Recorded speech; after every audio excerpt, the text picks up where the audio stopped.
I am aware I am a humble man. that you feel you don't belong. I won't say you should follow me. You are welcome. You are loved. Join us, and we shall reach the promised plain. I'm not boastful, and my chorus is more soulful. One of joy, one lacking pain. We are the cult of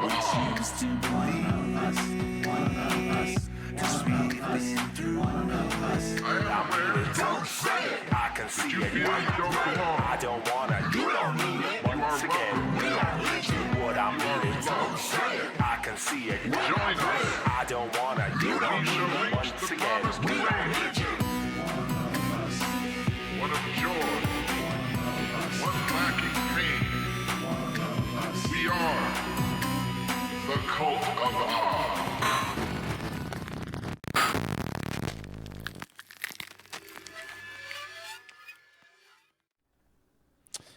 That's right. We are the Cult of Odd. Welcome, ladies and gentlemen, back to my dark corner of the internet where I, your friendly neighborhood cult leader, unearth the issues lurking in plain sight. Today, I've got a topic that's not just relevant, but persistently maddening. Women's healthcare access. Now, you'd think, in 2025, we'd be beyond debating whether half the population deserves essential fucking healthcare. But here we are. So buckle in for an hour of dark humor, a bit of historical illumination, and as always, your letters. Let's get started. And before we jump in, there is something that I don't really have a way to work in anywhere else into the show, but it has to be talked about, right? It's the SAVE Act, okay? Currently, there is a bill that is trying to get pushed through. I have it here. Hold on. There we go. It's House Bill 8281. And it is the SAVE Act. Now, I implore you, as always, to please go do your own research. Right? Because it's easy for me to talk about things and give you my opinion, but let's take a look at it here. And basically, what the SAVE Act is going to do is, if my understanding of it is correctly, it is going to remove the right for like 80% of married women to be able to vote, right? So, like, your conservative women, they always end up taking their husband's last name, and the liberal women, it's a percentage. But the SAVE Act is going to make it harder for individuals to vote, and it's specifically going to make it more difficult for married women to vote. And I implore you, please go read this on your own. Do not just take what I am telling you and consider it gospel. I appreciate the fact that you put that much faith in me, but I want you to do your own research. And the basic point of the SAVE Act is to make it so that the only way that you can vote is if your name matches what is on your birth certificate. Okay? So when women get married, they often take their husband's last name, but that doesn't change the name on the birth certificate. And the way it's looking is it will not matter that your ID or whatever documents you have to prove you are who you say you are, if your name does not match the name that's on your birth certificate, you're fucked. Your vote you're not gonna be allowed to vote. And this isn't specifically targeting women.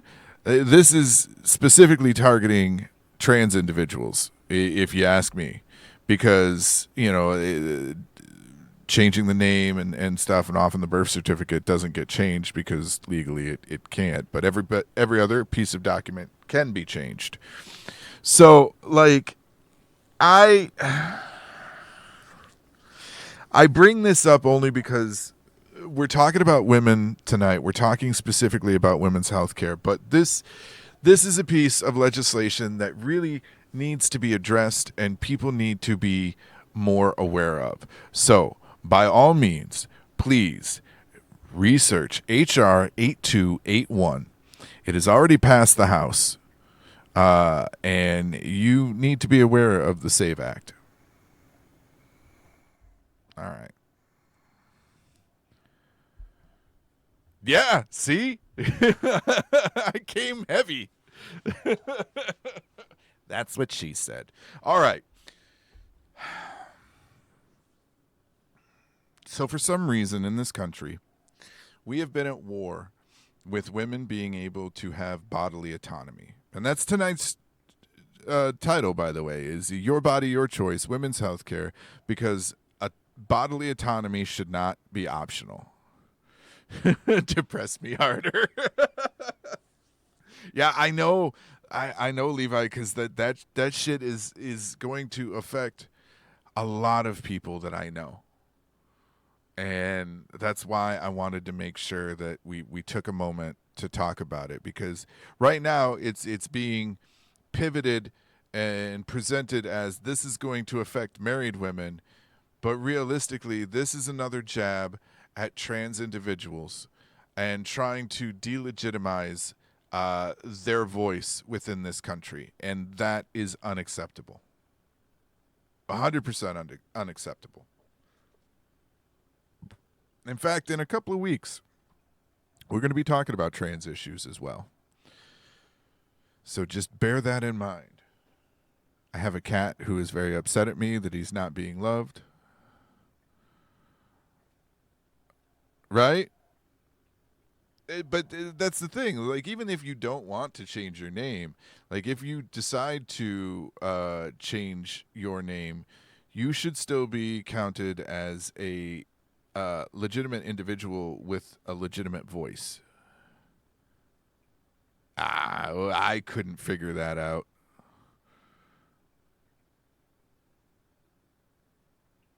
I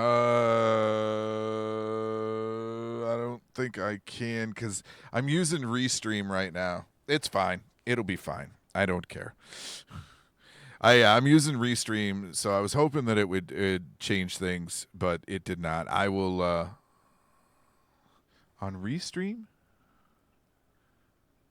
Let me.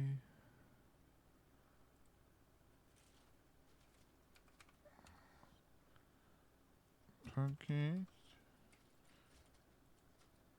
Let's see. Oh, there was a hiccup there. I don't know. I'm not that worried about it. Anyways, so yeah,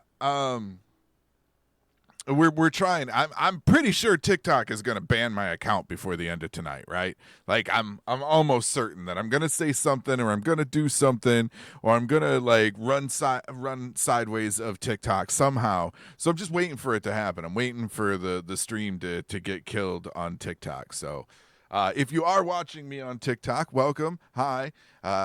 This is what I do. We are streaming to both TikTok and the Purple app that if I mention, TikTok gets mad about. Ride hard till it goes. That's right. So we're trying something new tonight. But anyways, so I wanted to talk about women's healthcare because, like, we should not still have to be debating this. This goes right back into last week's topic where we were talking about human fucking rights.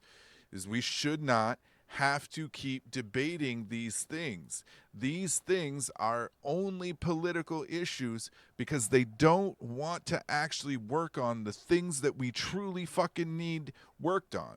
These are issues that are thrown out there to get us squabbling and bickering over, so we don't ever actually focus on the real problems in this country. Not to say that this isn't a real problem, but things like race and gender and healthcare and things like that, all of these things should be givens, right? All of these things should be common fucking sense, but they're not. Things that are basic human rights have been politicized to the point where we don't get anything in this country fucking done because we're too busy hung up on arguing over this, that, or the other. And that's the way they want it. And I am sick to fucking death of hearing that women don't have a fucking option anymore. They don't have choices for their own fucking body. I was raised by predominantly women. women are stronger and more fierce than men could ever hope to be. And I'm not trying to say that, men are less than in any way, shape, or form. But when it comes down to it, our entire country has taken every chance throughout history to shit on women for no good reason. The only reason that I can even ever come up with is because they keep trying to push the narrative that we are a Christian nation, right? That we were founded under Christian principles. And under Christian principles, women are seen as less than. But that doesn't make any sense to me. It never has and it never will. All right. To understand the present, we need to stroll through some of the more appalling chapters in history of women's health care. Let's take a jaunt back to ancient Greece, where Hippocrates, the father of medicine, genuinely believed that a woman's womb would wander around her body, causing hysteria. That's right. You heard it correct. The foundation of Western medicine was built on the notion that women's internal organs had migratory patterns.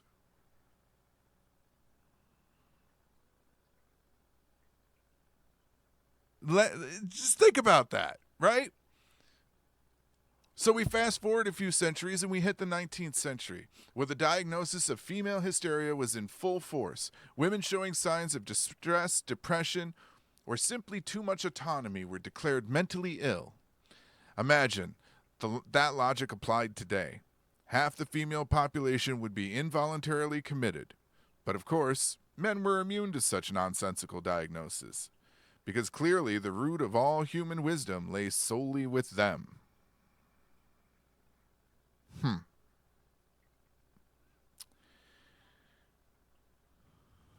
There's a hard uterus blowing in from the east, and tonight is a slight chance of labia in the north. Grab your raincoats.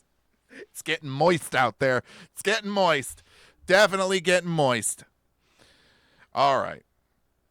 So as I stated last week that this was this week's topic, and we've gotten some letters in, as we do, and this one comes to us from a woman named Claire in Michigan, who says, "Dear Odd, every time I read about hysteria, I wonder if these early doctors simply had no idea how to deal with women having opinions."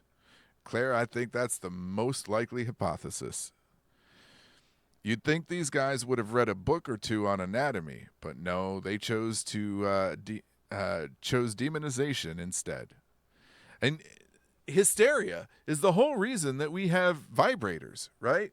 Like, I don't know if you've ever gone back and looked at some of the medieval vibrators that existed and whatnot, like marital aids. I have to be careful because Twitch gets mad when you say certain things. But it's the whole reason that we have them, right? Here in Michigan, you guys all know Kellogg's, right? The cornflake people. Well, what you may not know is in Battle Creek, Michigan, Kellogg had a hospital. And he had these wild notions about how to take care of your health. And cornflakes were specifically designed to prevent self-love.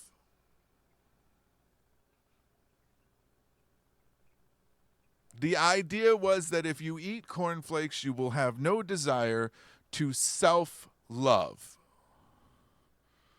Okay? Now, to be honest, I've never had a bowl of cornflakes and thought about fapping. So maybe he was onto something. Who knows? Frosted Flakes, on the other hand, I do get a little excited.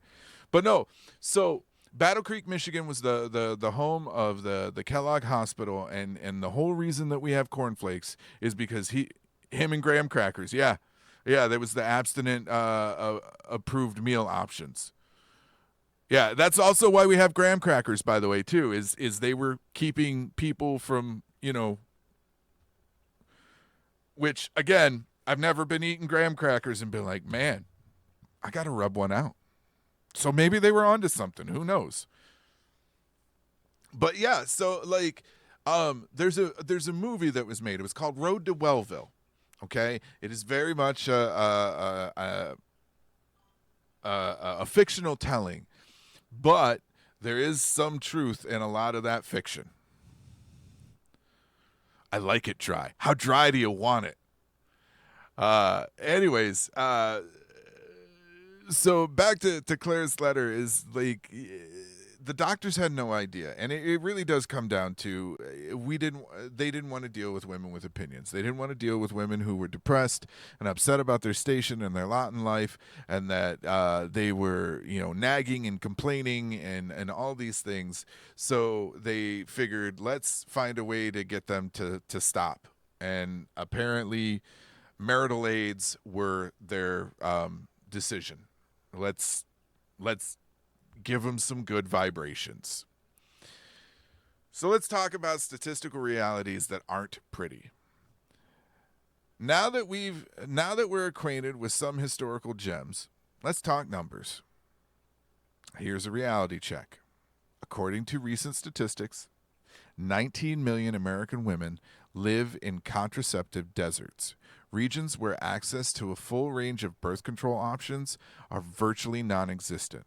That's millions of women told essentially, just be careful out there, as though reproductive health is an optional luxury item. Any of you guys ever heard of the pink tax?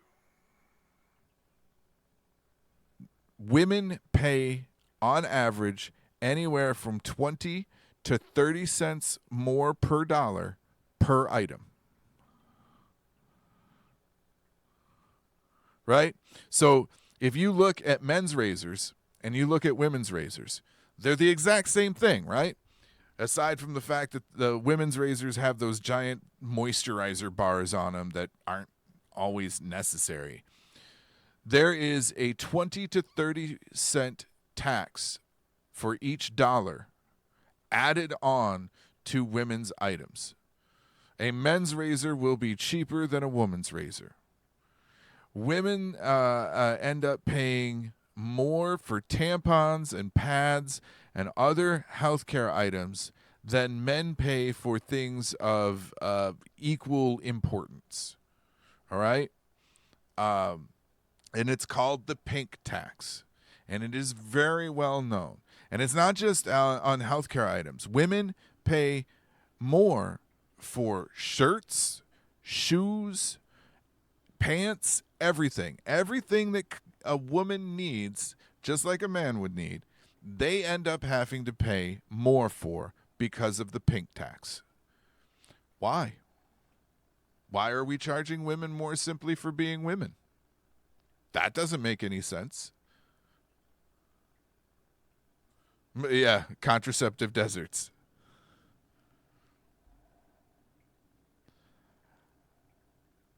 I don't understand it. Why do we hate women so much?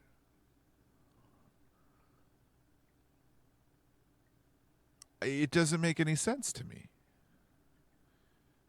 We love to tell ourselves we have one of the best healthcare systems in the world. But when a quarter of women don't have access to vital reproductive services, that's called a failure, plain and simple. Of course, the rhetoric shifts conveniently here. It's a matter of morals or states' rights or some other vague non-medical excuse that boils down to control. You have a bunch of crusty, old white dudes sitting in Washington making plans and dictating the rights and access to health care concerning organs they do not fucking have. And some will say, well, we've got women in Washington too. Yeah. We've got a bunch of pick-me bitches that are running around lapdogging and yapping up the exact same thing the conservative men are pushing. Any woman who can say they are Republican or a conservative is an idiot, because the Republican and conservative men do not give a shit about you. You know what's going to happen if you get sick? They're going to find someone younger. They're going to find someone healthier. You see it time and time again. You, to conservative men, are replaceable. Because if they have enough money, they can just get a younger model. Someone who doesn't have any ideas in their head, doesn't have any history, isn't unhealthy, isn't old, isn't wrinkled, isn't insert adjective. So I do not understand Republican women. I do not understand conservative women. Not in the least bit. I think you guys have been lied to and sold a bad bill of goods. And for whatever reason, you decided to swallow it hook, line, and sinker. Let me pull out another letter here. This one comes to us from Sarah in Florida. She writes, Dear Odd, why is it that states' rights suddenly matter whenever women's health care is on the line? Funny how you don't hear states' rights banning Viagra. Well, Sarah, there's the contradiction in play, isn't it? Medical decisions seem to depend less on science and more on ideological preferences. I can never say that word. And funny enough, no one's rushing to legislate what's available to men. My question has always been, why do we not put any responsibility on the men? A woman cannot have a child by herself. But yet, all of the responsibility is put on the woman. Right? Well, if you didn't want to have a baby, you should have been on the pill. If you didn't want to have a baby, you shouldn't have opened your legs. If you didn't want to have a baby, you shouldn't have been out there advertising it. If you didn't want this, if you didn't want that, if you didn't. Never once is any of the responsibility ever put on the man.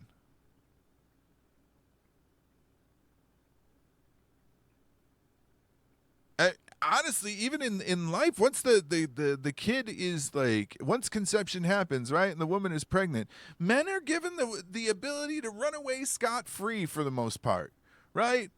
They have to pay child support at best. Women aren't given that option.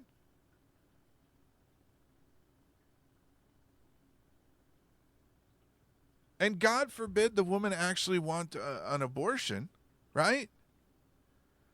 Because then she's just the worst person on the face of the planet.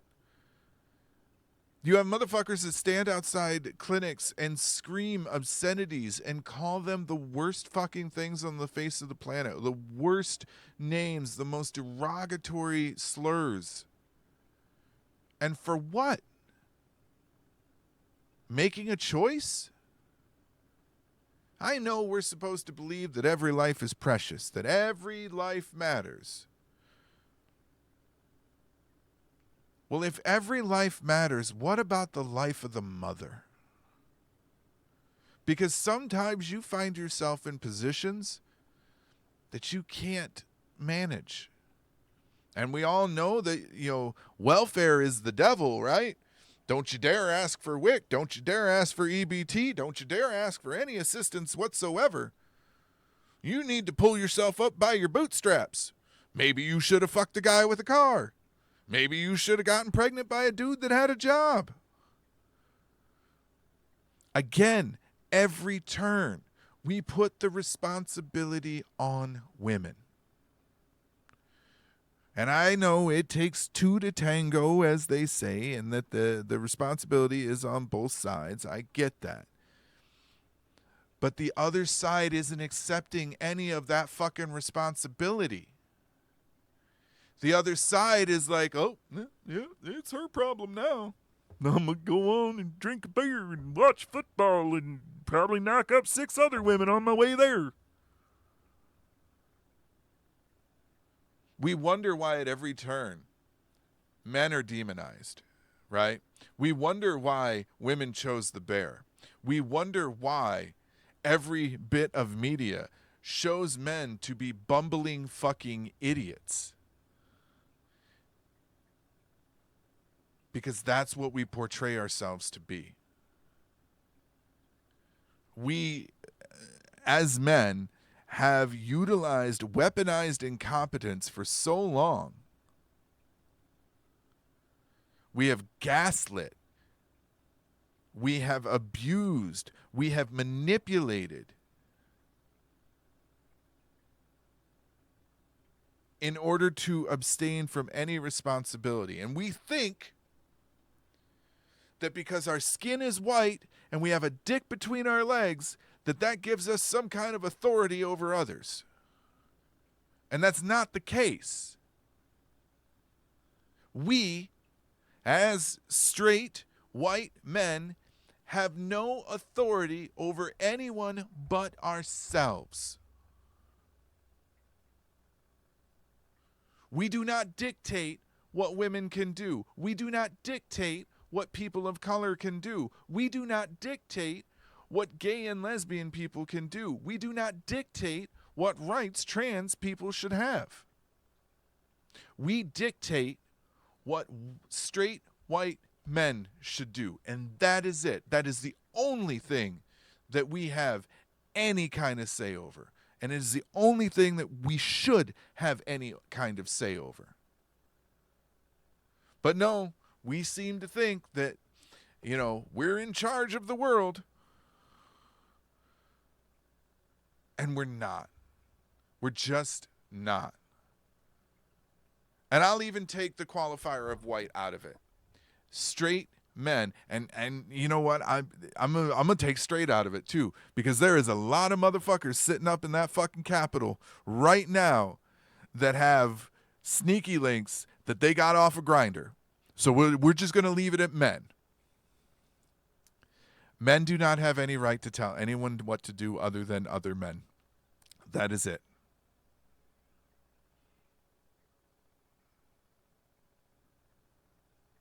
Women should have autonomy over their bodies. It is not my responsibility to say what my wife or my girlfriend or my partner, because you know how much they love when you use terms that scare them. It is not my responsibility. It is not my place to tell my partner what to do with their body. Now, if my partner comes to me and asks my opinion, I can give my opinion. But that is it. It is an opinion. It is not the word of God. It is not law. It is not what I expect them to do. I am simply giving my opinion because my partner asked for it. What they do after I've given my opinion is still 100% up to them. I cannot be happy with the choice that they make. I can vocalize my displeasure with the choices that they've made. But that is it. I am not supposed to make their life a living hell. I am not supposed to inflict pain and hurt and all sorts of other terrible things on them because they didn't do what I wanted them to do. And if the choice they made is egregious enough that I can't reconcile it for myself, then we split ways and we let that person live their life and we go about ours. Let's delve into the legislative achievements that have put women's health in perpetual limbo. Let's talk about the Hyde Amendment. This was instituted in 1967. Blocked federal funding for abortion services except in the narrowest of circumstances. If you're a low-income woman on Medicaid, this means you're largely excluded from exercising a fundamental choice. The implication, your autonomy is conditional, and it's based on your economic status, which means if you're poor, you don't get a say. But, if you're doing okay for yourself, you might have a say. You're still probably going to have to get your husband's permission, though. But you have a little more of a say.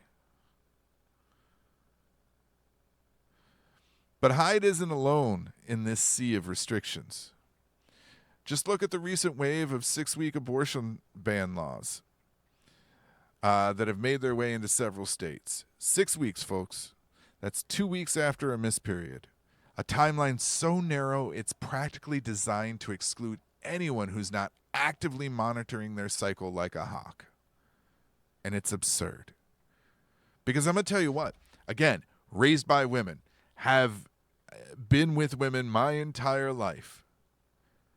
Not a single fucking one of them has ever watched their cycle with the finite attention that would be needed in order to fall into that window. And it doesn't even take into account, too, the individuals who have irregular cycles. There are plenty of women out there that can go months without having a fucking period, but still not be pregnant. The menstrual cycle is a unique beast in and of itself. The slightest irregularities, the slightest changes, a little too much stress, a little too much fatty foods, a little too little sleep, any number of things can affect and change the cycle. God forbid you get into a group situation, right? Where, you're working with a bunch of women and your cycles all sync. Well, now you have a completely new cycle that you don't know anything about. Or again, if you have an irregular cycle, it comes and it goes. Again, men making laws and rules for something they understand nothing about.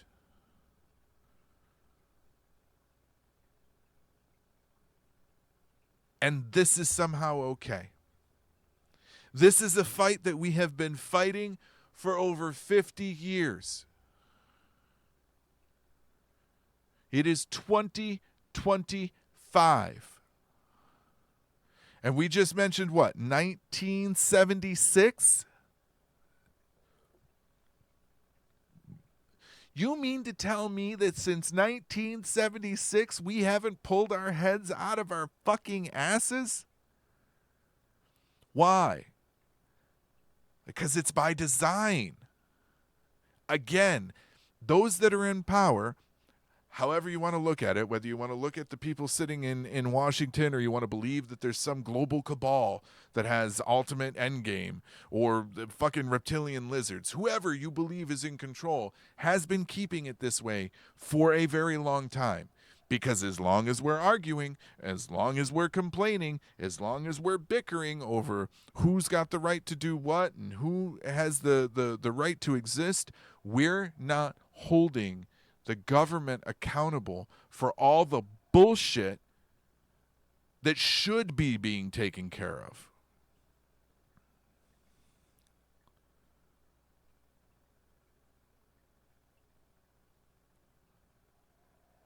I got another letter for you. This one comes from Tom in Alabama. Odd. I imagine if this kind of restrictive timeline applied to, say, prostate exams for men, that wouldn't go over too well. Tom, you're right. But somehow those in power still believe that limiting women's options in societies is in society's best interest. I guess as long as the affected population is someone else, there's no reason to worry, right? And that's the thing. They don't restrict access to Viagra, right? They're trying to restrict access to birth control, to abortions, to contraceptives, but yet they're not restricting access to Viagra or Cialis or any of those other things. For fuck's sake, I'm not even ashamed to admit it. Look, you can get it by fucking mail. No real doctor needed. But yet women have to go through a 6-week background check to fucking get basic contraceptive, basic healthcare needs met. They want to bitch and say that life begins at conception. No, motherfucker. Life begins at sperm because the eggs are neutral. So that means every time a motherfucker masturbates, they are committing a genocide.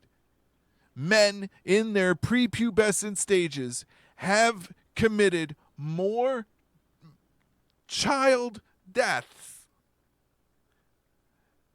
than the collective number of abortions could even hope to touch, right? Because we ejaculate per million. That is 1 million possible children gone. Nobody's trying to legislate whether or not I'm jerking off.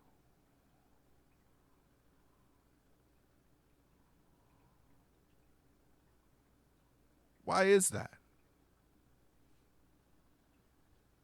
Why is it okay for us to treat women like second-class citizens?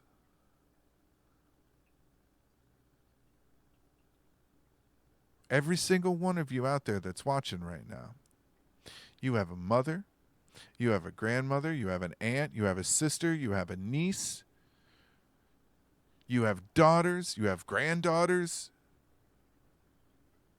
And if by chance, for some reason, a conservative just happens to be listening to this, how do you sleep at night knowing that you are constantly voting against their best interests?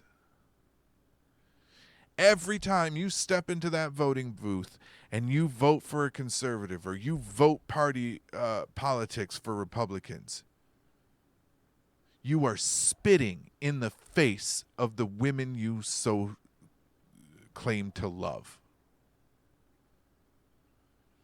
It's not about whether or not people are forcing them to do anything. And if you believe that, that's fucking ridiculous, right? Nobody is forcing women to get abortions. Nobody is forcing, any of this shit. But the Republicans and the conservative talking heads will have you believe that people are being held at gunpoint to have abortions. And somehow, some way, you're just uneducated enough to believe it. Right? We always joke that we're moving further and further into idiocracy, but we're getting there, folks. We're about 6 months away from someone saying, you know what, we should water the crops with Gatorade.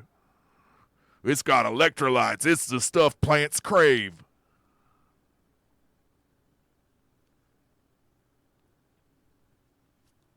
We were talking about choice. Yeah, I know it's Brondo. We were talking about choice, but pro-choice is not pro-anything goes. Now, a lot of people misunderstand that the pro-choice position. It is not pro-abortion. It's about defending the fundamental right of women to control their own bodies. Autonomy is not negotiable. But in the U.S., we've somehow rationalized stripping it away, bit by bit, so long as the debate can be dressed up as a moral one rather than oppressive.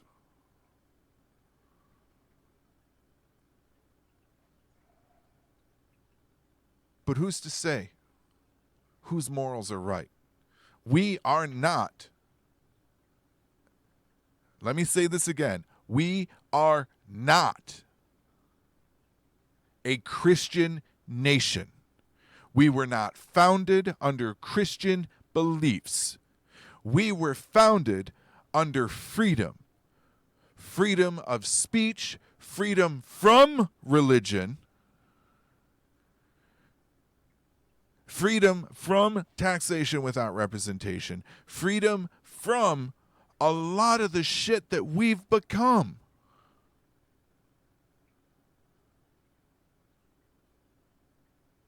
I almost wish fucking time machines were real, because I would go back and grab our founding fathers and bring them forward and let them take a look at what this country has become. It is a disgrace. And the motherfucker that's sitting in the White House right now is the biggest disgrace of them all. Because he is selling this country out.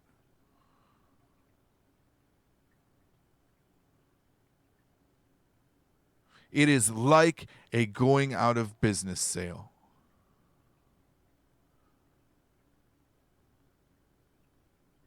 And there are more and more people every day that are starting to realize what they did.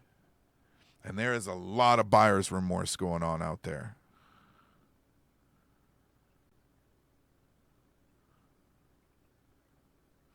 I have a letter here from Emma in New York. It says, Odd, I'm fed up with the implications that wanting control over my own body somehow makes me radical.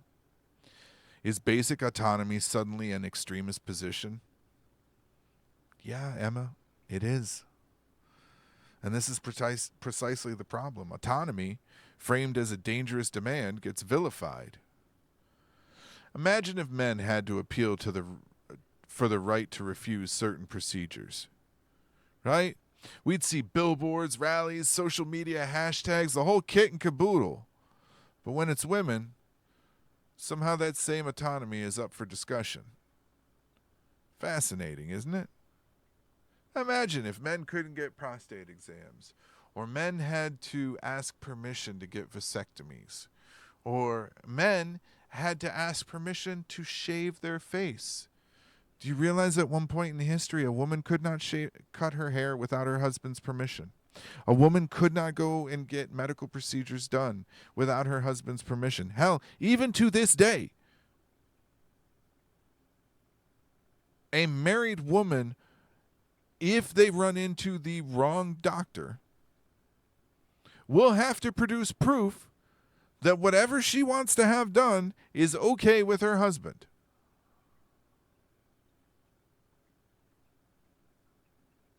Women are not fucking property. And that's how we treat them. Consistently, day in and day out, with every passing of legislation that has been going on for the last 50 years concerning them. They are property. They are a commodity. They are nothing more than chess pieces to be moved in a political power game. And it's not right. I don't understand how anyone can look at their mother, the woman, the person that gave them life, that raised them,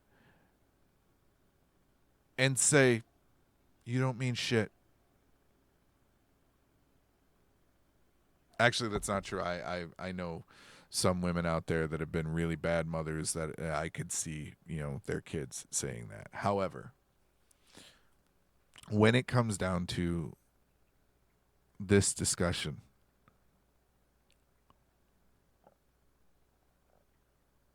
we should be ashamed.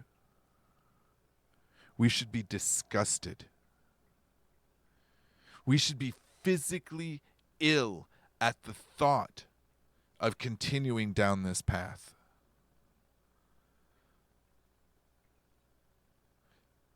And every woman that puts on that stupid red hat should be embarrassed.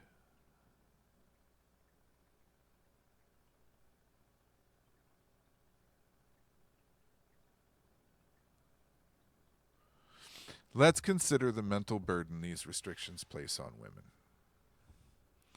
Picture a single mother working 2 jobs to make ends meet, trying to navigate a convoluted healthcare system just to obtain basic services.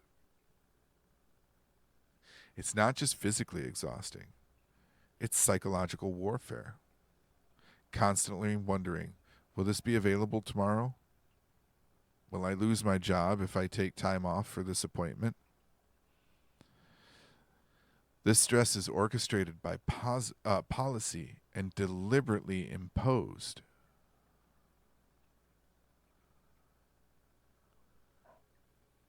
I have seen what mothers have to go through in order to get WIC.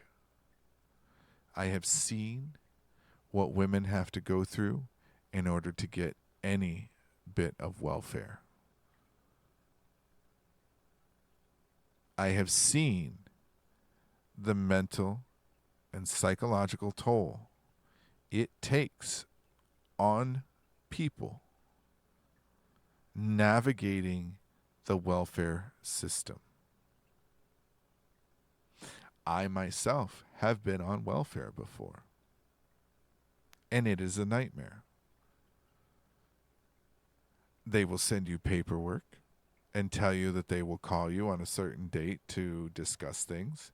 Then they never call, and then they send you paperwork that says, oh, well, we called and you didn't answer, so obviously you don't need it. And then they will remove your ability to have the fucking help that you needed, which then puts you back into the system or the sluice to have to start the process all over again. Now I understand that there are going to be people out there that are going to take advantage of welfare. But it does not matter what system you put into place. There will always be individuals that will take advantage of it. And if you look at the corporate and business world, that's the whole reason most businesses are successful, is because they are taking advantage of a system that is designed to be abused. And yet we don't say a word about it.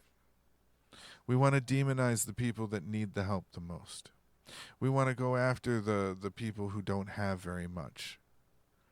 And we want to take it from them so they have even less. As it is right now in our country, we are watching grocery prices skyrocket. We are watching gas prices skyrocket. We are watching individuals lose their ability to earn an income left and right. We are watching numerous groups be affected by the policies that Pumpkin Spice Palpatine is pushing. And don't even get me started on Alania. The First Lady is driving me absolutely fucking nuts. That motherfucker has no say, should have no power. He is not an elected official. He is not even a natural born citizen, and yet he is at the highest of the high. And Trump is just sitting back and letting him do it. They're going after illegal immigrant after illegal immigrant. They're going after people who came to this country to try to make a better life for themselves and for their families. All the while, an immigrant is gutting every last bit of democracy out of this country. You want to stand for that fucking national anthem?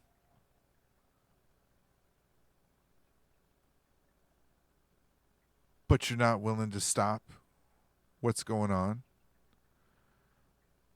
In a year's time, if Trump and Musk are not stopped, this country will be but a shadow of its former self.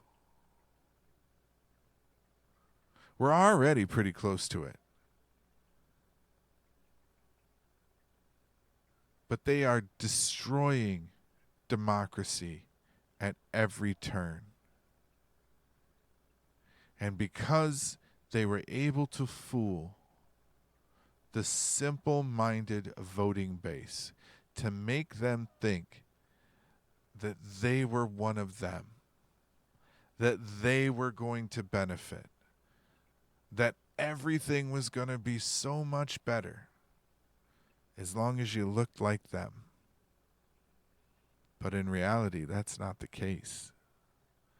The only way that things are going to be better is if you're part of their club. I have one last letter here. This is from Marie in Colorado. Odd. I recently lost a day's pay driving 3 hours to a clinic that takes my insurance. What's frustrating is that this is considered normal where I live. And that's the reality for a lot of people. Especially if you're on state insurance. First off, I don't understand one bit why health insurance is not fucking just accepted. If you have health insurance, it should be accepted at every fucking doctor's office.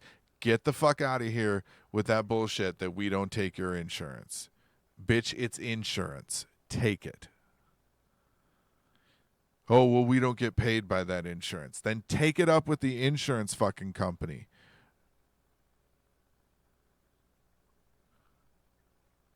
It shouldn't matter what health insurance I have. I should be able to go to any fucking doctor that has an opening. Are you accepting new patients? Great. Hi, I'm a new patient. Here's my health insurance. And it shouldn't be a normal thing. There is nothing normal about having to drive 3 hours just to see a doctor. It's systemic neglect disguised as bureaucracy, and it's fundamentally unethical.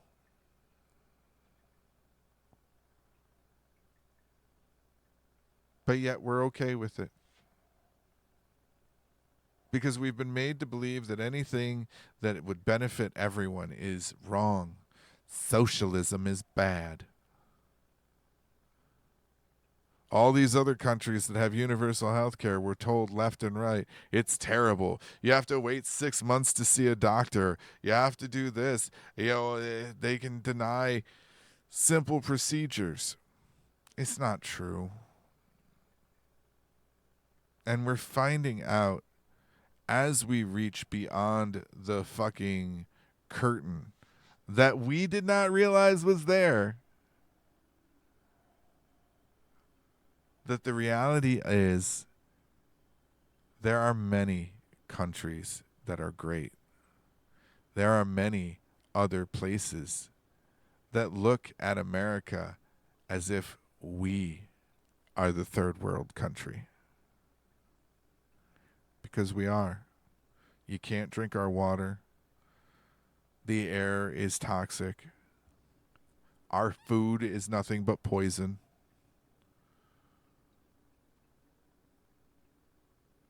And every day our government strips away more and more protections.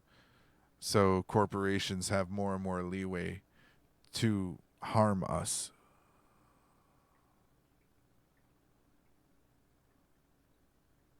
America is not great.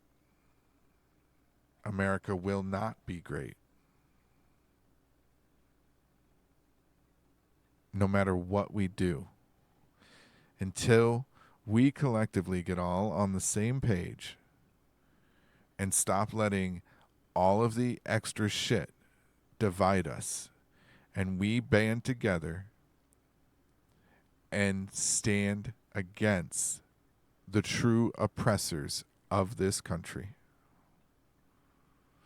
And they are the elected officials that sit in the Senate, in Congress, in the White House, in the judges' positions. Because at this point, I don't care what color you are, red or blue, you are part of the problem.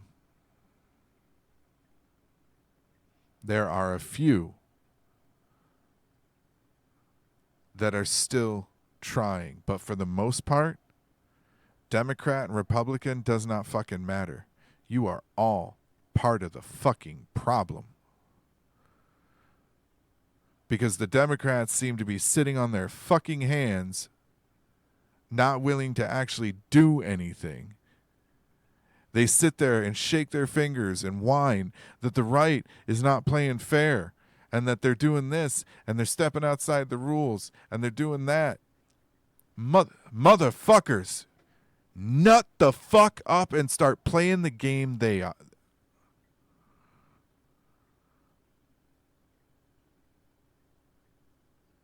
Because you're looking a lot like a fucking doormat.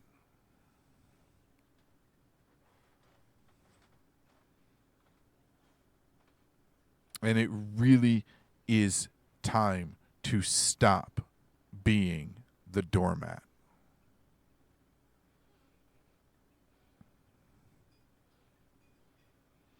Here's the reality, folks. Healthcare, especially reproductive healthcare, should have never been considered a privilege or a state-by-state gamble. Women's healthcare is a basic right. It is not a negotiable luxury. And yet, year after year, we see rights reframed as privileges, as though autonomy were a gift and not an entitlement. So my advice is stay vigilant. Get and stay angry. The battle for women's health care isn't just about health care. It's about asserting the undeniable humanity of women. The right to make choices without bureaucratic gatekeeping. And don't let anyone tell you it's normal or that you should accept less.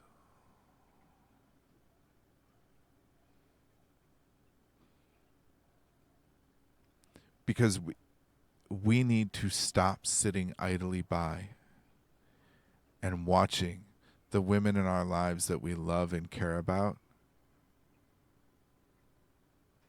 die little by little. We need to stop believing that this is a morality issue, that this is a religious issue. It is not. Your morality and your religion should have no basis on the fact of whether or not a woman is able to access the health care that they need. And I don't give a shit if you truly believe that women are using abortions as a form of birth control. It's a ridiculous and idiotic argument, but even if they fucking are, it's none of your goddamn business.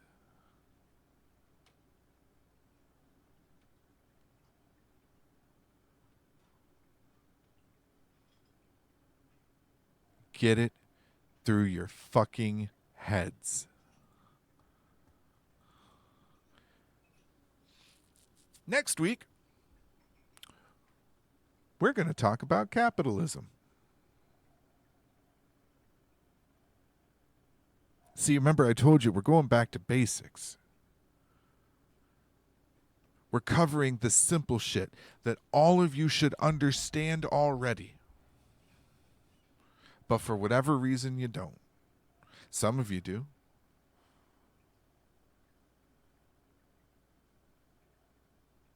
But we're going to keep pushing. And we're going to keep hitting. And there's going to come a point where you're going to be very upset at me. Because I'm telling you right now, we are the problem. But we're going to talk capitalism.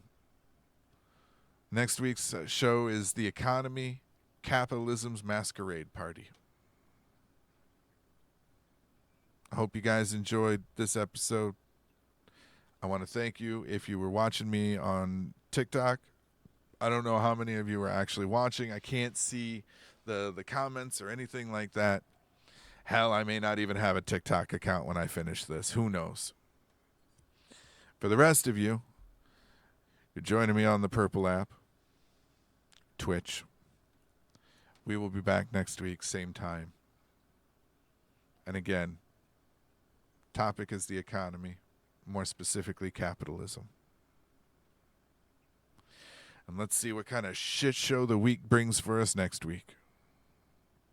I love you all, and as always, remember the motto here at the Cult of Odd. Come as you are, be who you are. Because no matter what hangs or doesn't hang between your legs, no matter what you identify as, you matter and you're loved. And don't let anyone ever tell you any different. I'm happy you're here. And I hope to see you next week.